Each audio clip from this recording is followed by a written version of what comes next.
Good evening, everybody. This is Amy, and tonight's Live Around 5 is What Do We Do Now? And my call to every single person, especially in the United States, is it's time to come together and do a really hard thing. We have to figure out how to stop children dying in our schools, teachers dying in our schools. We've got to come together and find a way to partner together to listen to each other's differences, to talk through these issues, and find a way where we can move forward to show our children that we choose them. I was unfortunately able to copy and paste a lot of these suggestions from other recent shootings, one in my own hometown, where several members of a college football team were murdered by a fellow student on a field trip. This is way too common, and we've got to find a way to come together and do something about it. And the first thing I'm going to suggest that we do is I want you to call your representative in the House. You'll have one, and that representative will have two locations, one in Washington and one in their home state. And I want you to tell them that you support the assault ban legislation. We want to ban assault rifles. This isn't anything anyone needs for hunting. This isn't anything anyone needs for safety. This is something people use for mass murder. And we've been working to ban assault rifles and control assault rifles in our country for years. You can go back 20 years ago and watch an incredible West Wing episode about it. It's time. We need to act. The second thing I want you to do is to call your senators. You're going to have two. And again, they will each have two offices, one in DC and one here in your state, wherever you are.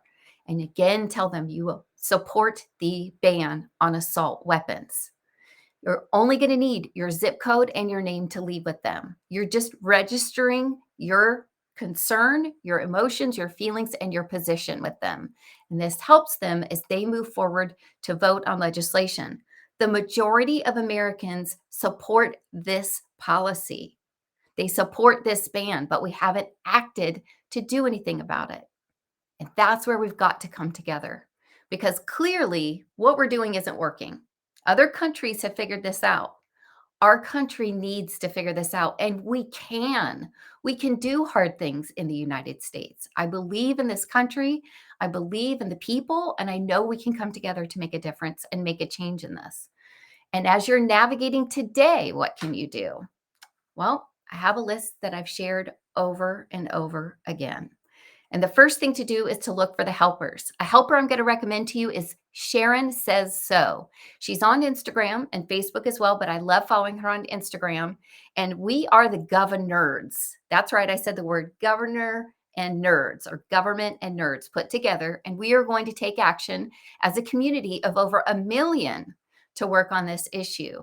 She is amazingly bipartisan, as I am. We respect issues on both sides. We respect everyone's thoughts on both sides of issues.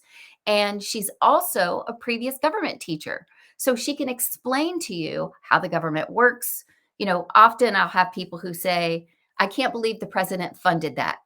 Why did the president give money to that? When in fact, the president doesn't have any power to give money to anything. That's part of another branch of our government's job. Now, maybe you can say you can't believe whichever president you were referring to supported money for that as a concept, but they don't dole out money. And following Sharon will teach you things like that.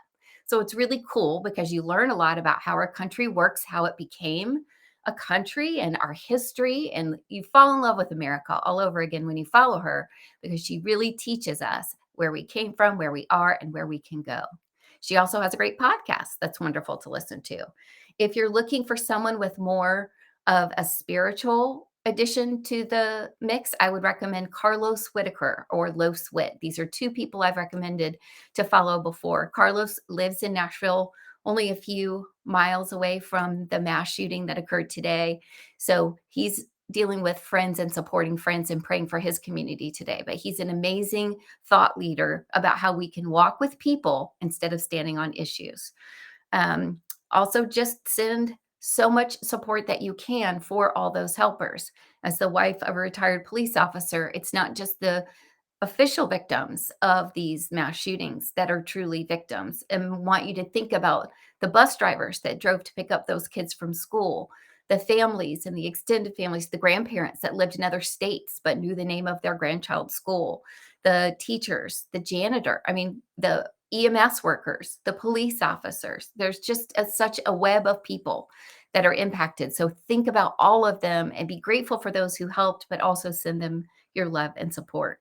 The next thing is to be a good steward of information. Immediately, the information came out that the shooter in this instance was a teenager. She was not, she was 28. It's extremely rare for a woman to act in this way. So there's been some more misinformation about that. So wait until you have actual information and know that as you're sharing or passing on information, that could be something that family members are seeing. So be thoughtful about that. Realize that your children are going to hear about this. And it's really important that you are the source for your kids. It's really important that you're the one that they get the news from and that you take their reaction and their questions while staying calm and communicating clearly with them, factually with them. They will guide the discussion and let you know what they need to know, what questions they may have. And it's really important that you don't work out your personal feelings about this issue through your children or with your children. We are their safe space. We've got to be there to support them and to understand that they're listening. They're hearing everything we say. They're going to see what you're putting on social media as well. So if you're listening to my voice and you're the type of person that feels that this is an opportunity to be exploitative about politics or throw stones and be really negative to people or call names, your children will see that. Act accordingly. Next, I would say to take care of yourself. This is just because it's constant doesn't mean it's endurable or durable, right? Just because we experience this all the time doesn't make it easier, doesn't make it normal, doesn't make it okay. And particularly if you have past trauma, you may need to seek help, which is totally understandable. And I want to encourage you to do that. Reach out if you need that help. BetterHelp is a great place online if you don't feel safe leaving your home, which I would also understand. And last but not least, there's no right way to go through this. No one's going to judge you for feeling any kind of way. No one should judge you for feeling any kind of way about mass shootings in the United States. Um, it's just awful. That's the bottom line. And it's okay to be upset, even if you didn't know the people. And it's okay to feel like you're just overwhelmed and don't know what to do and need to just chill and support and protect yourself right now from all this news. I think we can all agree that this is not something we want to continue, but the path forward must be together. We can no longer choose to divide ourselves along party lines. It's not working. Our children are dying. Every week we get some horrible news. So I implore you, make those phone calls to your representatives. Make sure you're taking care of yourself, being thoughtful of your children and how you share information. And let's do something about this right here, right now, today. Pick up that phone. Let's get this fixed for our families. I'll see you back here tomorrow, live around 5.